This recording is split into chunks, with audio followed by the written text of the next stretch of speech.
What are you thinking? What's in your pockets? Nothing. Oh. My boobies.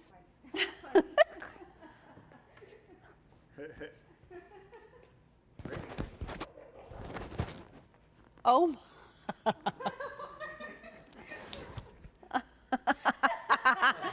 It wasn't in my pocket. I was hiding it from my son and I stuck it in my bra.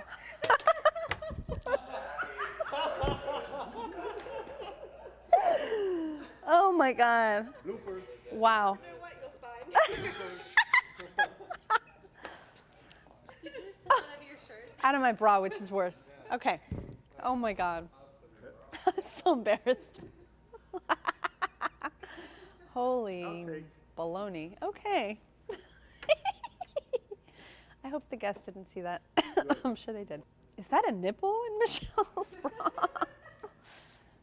Not that kind of nipple. Sorry. I'm just going to read. Whenever you're ready, Keith. Here we go.